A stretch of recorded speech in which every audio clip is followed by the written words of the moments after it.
Hi there. Thank you for joining me. My name's Oliver. I go by Skullbutton Interactive online. It's kind of a game dev name to make me sound more professional, even though I'm just a guy. Uh, but yes, my name's Oliver. I make video games. Sometimes. I've been taking a pretty long break up until recently, but lucky for you, I'm currently making games again, or making one game again, because I don't know. I wanted to get back into things. I don't have to explain myself to you. Anyways, I made a game last year. You should go play it. I thought it was a pretty cool game. Might be biased. It was called VSCS-II. Stands for Very Secure Computer System. It's Mark II because it was the sequel to a web game that I made for a security class back in, I believe, 2020. Yeah, it was during the pandemic. And then I spent the majority of the pandemic and through graduating school and starting work, I built VSCS-II. So that was 2020, mid to late 2020 I started that, and then I released it in February of last year, which was 2024. So it took me about 3.5 years to finish. Probably could have gone faster if I knew what I was doing, but live and learn, right? So that kind of brings me to what my next project is. Shockingly, I made VSCS-I, VSCS-II. I don't know how to do anything else at this point. I like programming UI.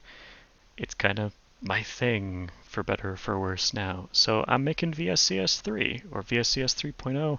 I don't know how I'm formatting it yet. Full transparency.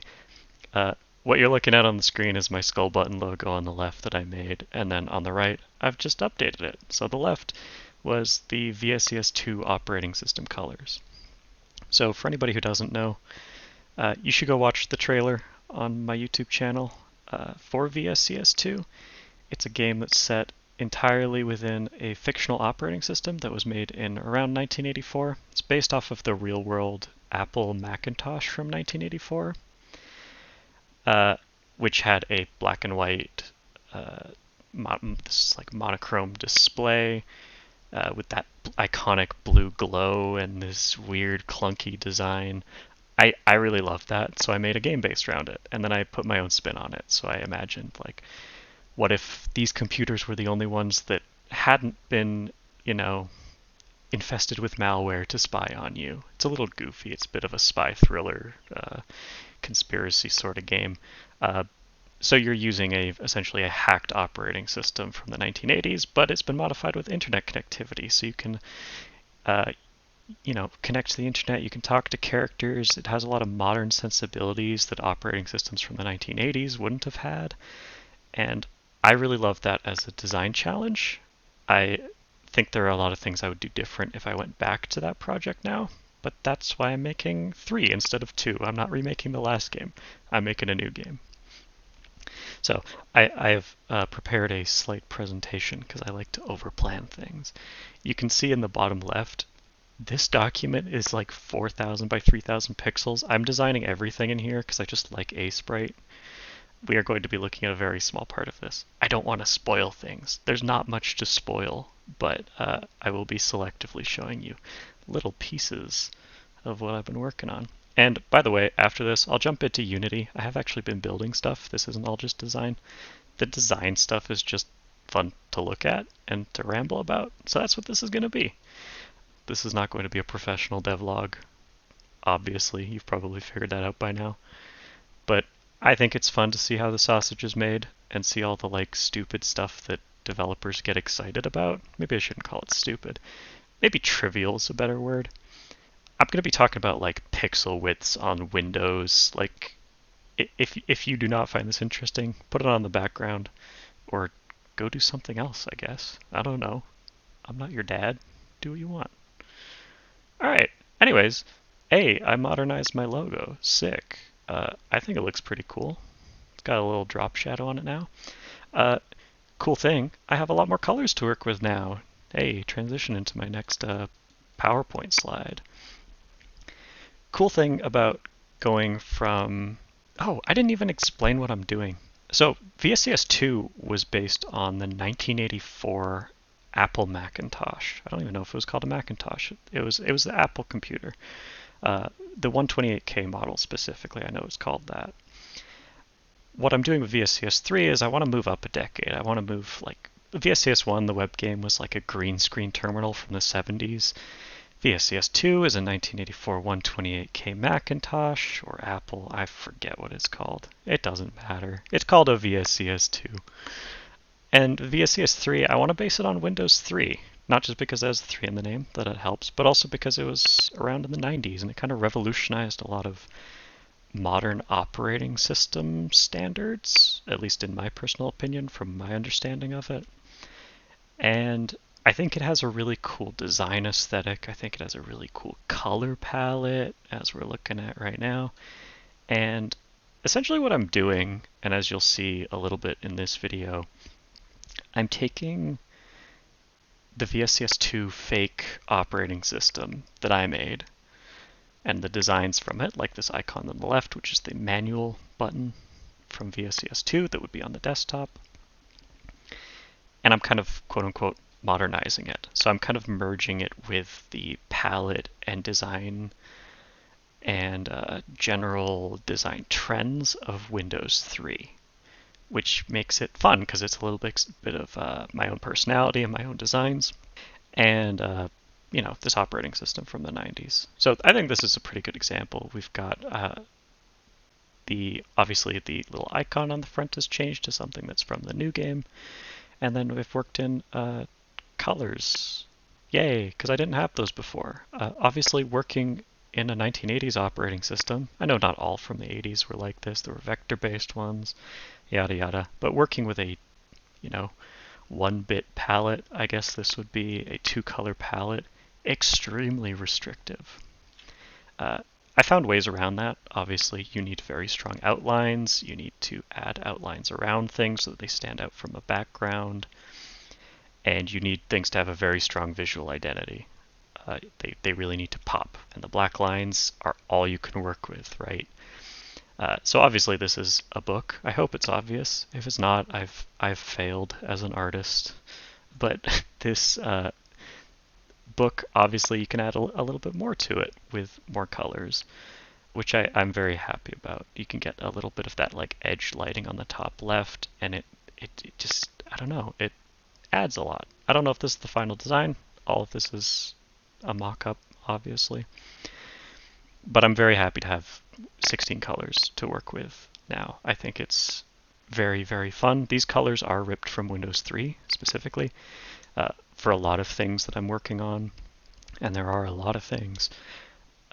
I'm specifically dissecting Windows 3, like I'm taking screenshots. I'm doing a deep design delve and breaking down the patterns that they use, different UI elements, how they work, and I'm trying to take them apart, add my own visual identity to them based on my previous game, and then put all those pieces together into something that fits and feels like Windows 3, but also feels as if it's been modernized. It's been brought into the what century are we in? The 21st century, the 2020s specifically. Anyways, colors are nice to work with. You've got a couple of grays, which is very nice. You got a lot of cool tones. You got a lot of warm tones. Worth noting, there's a distinct lack of orange and brown here, which I've run into when trying to design icons and some mock-ups. Just an interesting thing to note. When you want orange, for instance, you got to use red and yellow, and you have to do like I don't know if hatching is the right term. You need to alternate pixels, then you zoom out enough and it looks orange. But it kind of also doesn't. It creates some interesting effects. You'll see when I get to the window designs that I've mixed these two colors specifically. I did steal that from Windows though. Windows did a lot of interesting stuff with this limited color palette to create like 3-dimensional looking icons. It's much less restrictive than 2 colors, almost definitionally, but I'm excited about it. 16 is a bigger number than 2. Who would have thought? All right, so moving on. There we go. Here's another icon. Did we look at icon? Yeah, we did just look at an icon. I have bad memory. Yeah, pretty much the same thing. This is VSCS-II. we've got our standard folder icon. I designed this. It's obviously just a folder, but this pixel art I built from scratch, right? Like it wasn't built based on anything. This is a Windows 3.x. I think it's from 3.1 or 3.1 Workstation Edition. You can see, as I was just discussing, you can get like different colors. So you've got this almost manila looking color to this filing cabinet. But all it is yellow and light gray pixels alternating. And you've got this edge highlight that's just white. You've got the shadow that's just the dark gray, but you get this nice 3D icon.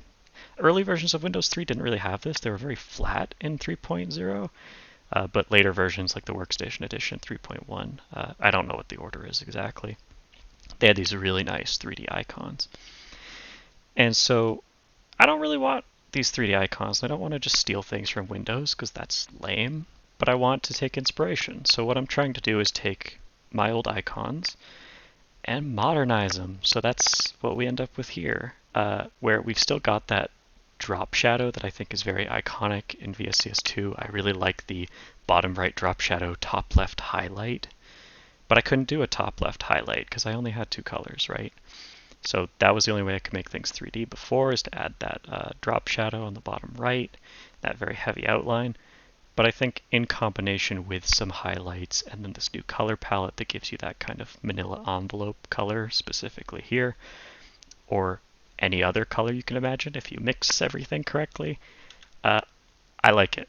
I like where this is going. This right here kind of summarizes what I'm going for with this new game that I'm working on, at least from a visual design perspective. You'll like this next part. These are some little demo windows. On the left, obviously the screen sizes are different between these operating systems, but this is a resized window that's ripped directly from VSCS-II, my last game. And you can see it has some of those modern sensibilities, like the X button in the top right, which obviously Apple computers don't always have, and also not a lot of these operating systems around this time were like Windows based. That was still a fairly new thing, hence, Windows. But yeah, we got our little 2 icon. This is VSCS-II. It's got the rounded edges. We've got this like bottom border that mirrors the top border, or the top header. Footer, I guess, would be the name for that. That's the opposite of head. Foot. Yeah, sure. And then obviously that bottom right double thick drop shadow, which I'm so excited about. And if we move to, this is the same layout. In the middle, we've got Windows, obviously. I really like this design, but I think it's a little too blocky. So I am taking heavy inspiration from this when designing what's on the right, which is VSCS-III's window design. This is obviously extremely shrunk down. Most of the windows are a lot bigger than this, as we'll see. But the main changes to note here is I'm taking that drop shadow again because I really like how that makes things pop, makes them 3D. It especially looks good when windows are layered on top of each other because it makes it very clear where one window ends and the other begins. So I'm keeping that drop shadow on there. I've also rounded the edges, but not quite as dramatically as the last game.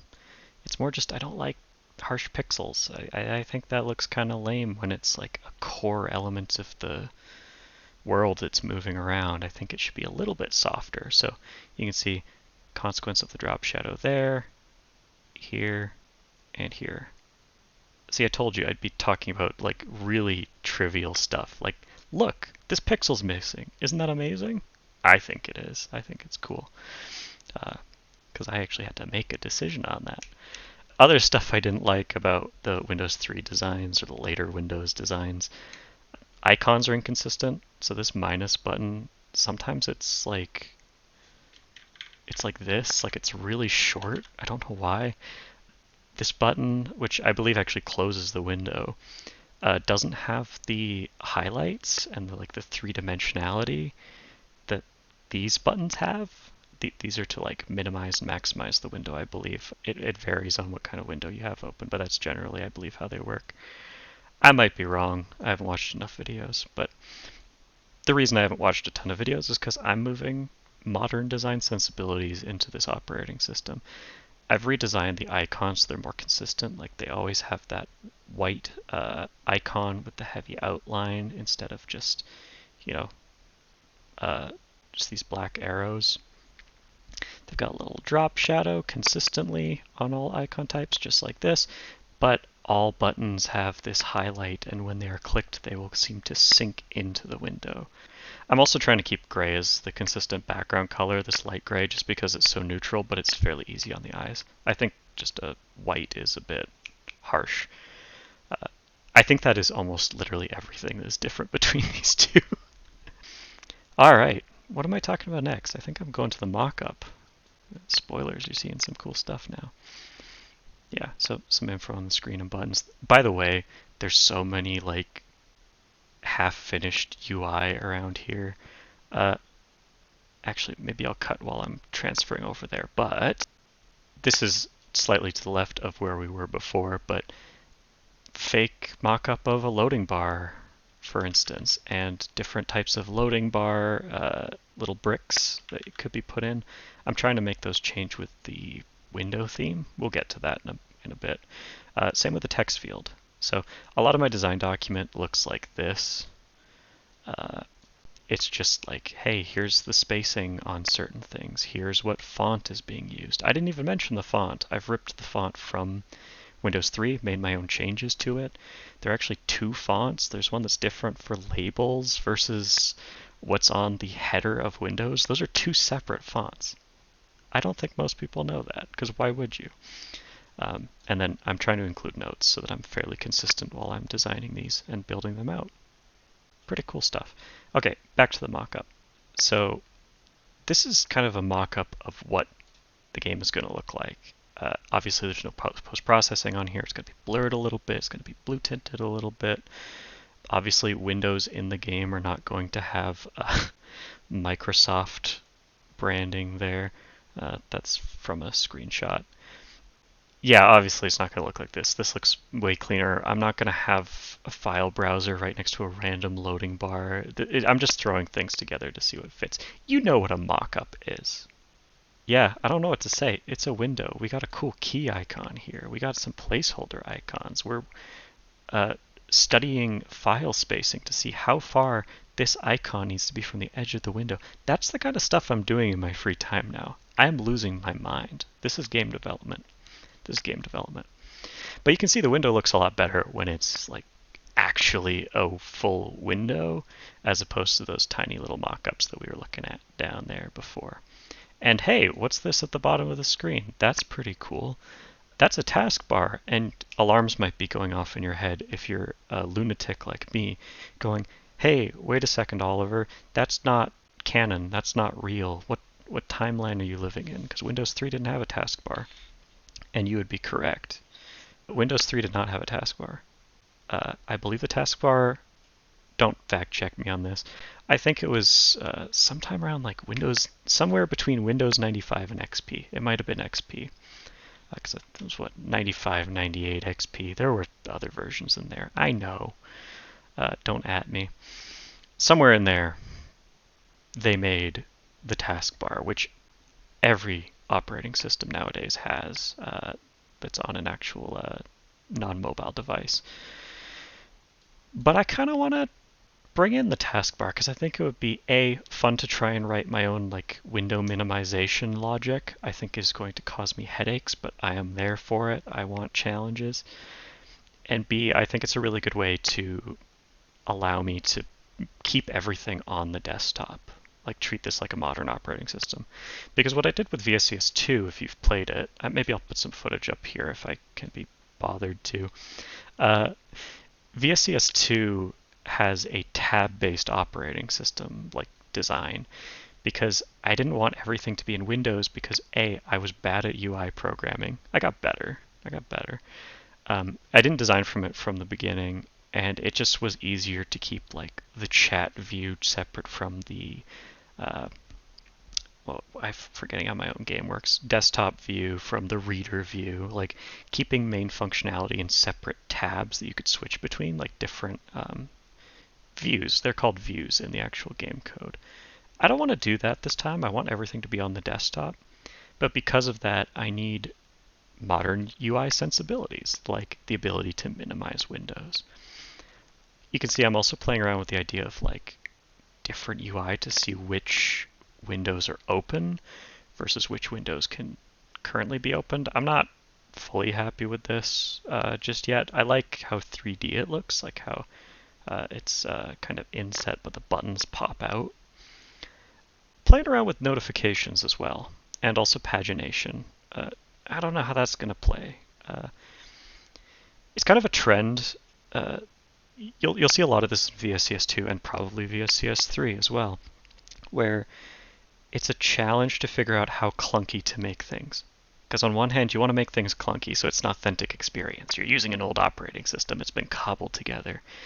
But you also want the user experience to not be terrible. So you want to use proper design principles and UI design principles that are, oh goodness me, that follow the modern understanding.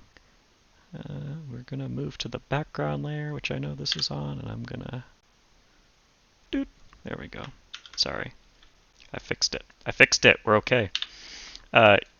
Yeah, little modern sensibilities, but keeping a bit of that clunkiness.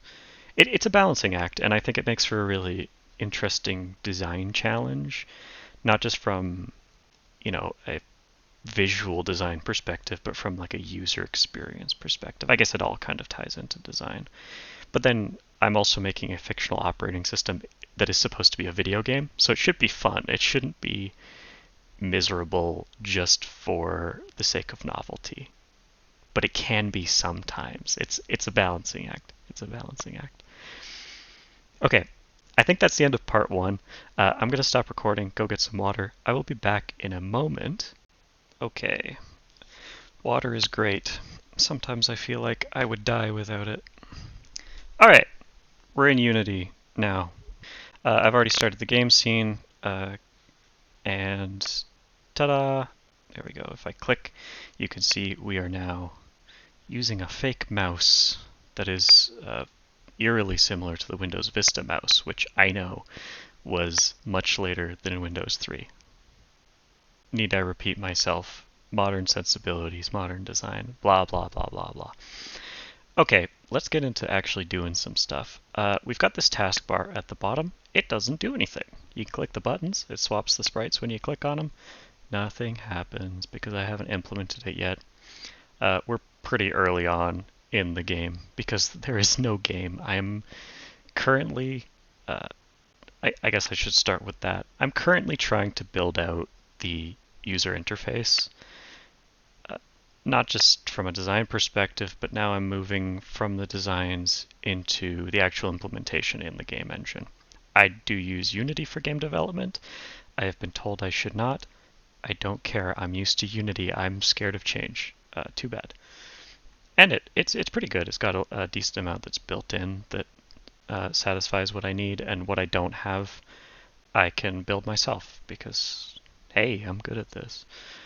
Okay, these are some debug buttons that sort of look like icons. I don't know how I feel about the backdrop on the text, but we'll see. Whoa, that lagged there for a sec. Anyways, let's open up a couple of pop-ups, and immediately you can see, whoa, it can tell which window is active. That's pretty cool. Yeah, we can click and switch which window is active. We can click on the body of the window to do that. We can't click and drag the body. We can click and drag the header, though. We can't click through the window, which was a very commonly reported bug in VSCS-II because I did not implement window layering correctly. And I was constantly... I think the way I put it was, in VSCS-II, the Z-axis was a war zone. So windows did not always play nicely with each other. I should have just rewritten the code from scratch. Thankfully, that's what I did with this. The view controller, which controls which of these windows is active and how they're layered, is much better now. It's much more robust. You can see this also works with multiple windows. It'll remember which, like the order that they were last active. So obviously this one was last active, so it's second in the order. Very cool. I've spent a lot of time just spawning in a billion windows and da da da da da. I think this looks very nice. I'm very proud of it. Obviously, the sprites are made in such a way that they can be rescaled. I spent a lot of time refactoring this over the last couple of weeks, actually, just to make sure that I had like generic prefabs for not just a pop-up, but for segments of the window itself. So shared configuration, like I'm actually using inheritance now. What a concept. So any window that I build in the future is going to behave predictably, which is very good for obvious reasons. And also, yeah, they can be rescaled. I can open up a test UI window. It doesn't spawn in the right location. It'll fix itself when I click on it. I need to fix that. This actually brings up another thing. Like, there's so many things here that you would not consider if you are not developing this UI library, or whatever you want to call it, this framework. Such as, hey, if a window's this big, how do you calculate the boundaries? Like, stop people from clicking and dragging it off the screen, because you kind of maybe want them to do it a little bit, but maybe not more than that. That's probably enough. So yeah, you can drag it about halfway off. Same goes for pop-ups, like that. But you can't drag them up and off the screen because you'd never be able to get them back. Little things like that you have to consider. And then the taskbar obviously has to be worked into the calculations as well. On the theme of like actually building things correctly, I'm trying to apply window themes as a really basic element of the design of VSCS-III. So you'll have noticed this pink icon called Bubblegum, which, hey, it's pink. That's weird. What else could be pink? Oh, that lagged a bit. Yeah, there we go. I don't know what's going on today. I think it's just OBS is running. I'm not used to running that. It's eating up all my RAM. Yeah, Bubblegum theme. It's pink. It changed everything to pink, except new windows that spawn in, because I haven't actually applied it globally yet. But it'll apply to everything that exists currently. There you go. So some little things to fix there. But yeah, I'm trying to make themes a very fundamental part of the UI. So structuring that in a way where certain things inherit from a themed interface, meaning I can just collect anything that needs to be switched out and switch it out dynamically. And yeah, it's exciting. I'm very color oriented, so this is fun to work on. It's a fun way to start, is working with windows, but also allowing that customization right off the bat. I'm a strong believer that people playing games should be able to customize their experience to a reasonable degree. Like, I love character creators. I love any time where you can change something to the color green, because green is my favorite color. Pink not so much, but hey, at least it has some contrast. It looks different, right? Helps me test things out. So yeah, starting with that is getting me excited about this project. I think it's important when you're developing games or working on anything, even when they're really tedious parts, you just have to find like the guiding light, right? And for me right now, it's what if the windows were green? And what if somebody's favorite color was pink and they could change everything to be pink and it still looked good? And it still looked good. I really like that. And then obviously there's a lot of potential with swapping out different window frames. I won't spoil that yet, but I've got some cool mock-ups. So lots to look forward to there. Obviously it's not a critical part of the game, but it's still really important. And tying into that, like, as for what I'm working on next, because that's pretty much all I've got, honestly. Like, there is a lot going on here that is not visible without showing you the code, but I will not show you the code because I will get roasted by some people. You know who you are. Anyways, what I'm working on next, I have a goal. I want a settings menu window, and it could be empty to start. And when that window opens, I want you to be able to open a select menu or a drop-down menu, whatever you want to call it, and pick a new theme. I want you to be able to pick from a list of themes and swap them out. That is a difficult undertaking, but I feel like it's a really good test for where I'm at as a programmer, as a game developer, and it's a good test for the project as a whole, because it's a difficult challenge. It's harder than it sounds, because I don't want to use Unity's built-in UI for everything, because it kind of sucks sometimes, to be frank. And at a certain point, you have to trust yourself to be able to build things. So I'm good enough with Unity's UI system that I can, anchor things, move panels around. I know when to use a panel canvas button, blah, blah, blah, blah, blah, versus on-click events. I'm sure there's a lot that I don't know, but I know enough to know I can build my own drop-down menu. And I've considered a lot of the complexity that comes with that. Trust me. I do UI programming professionally outside of this. It's tricky.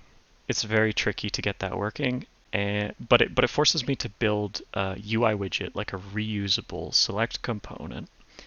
And it also forces me to build a setting system and potential serialization for that, like actually saving those user settings between game sessions.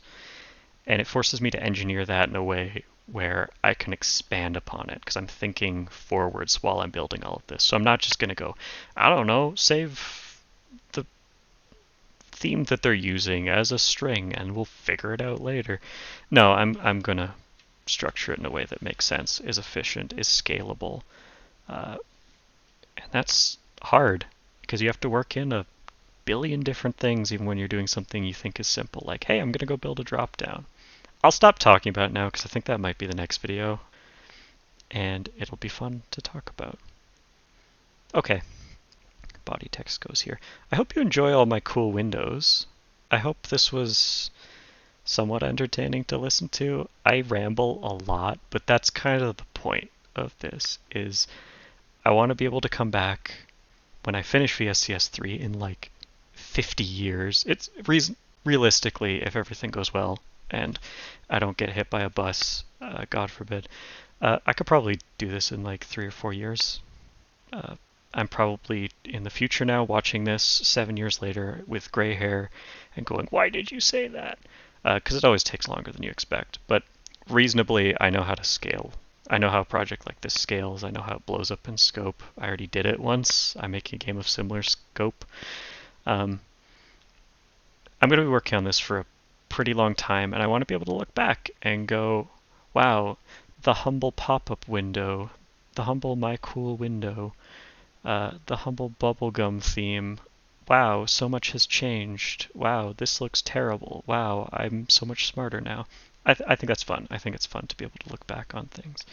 And hopefully, literally anybody else on Earth will watch this, and either you enjoy listening to my voice, or you don't, in which case I hope you're enjoying suffering, I guess.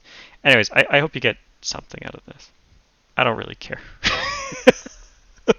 All right, I'm done with the whatever the opposite of a preamble is, the postamble. Anyways, take care of yourself, stay warm. I hope you have a wonderful day.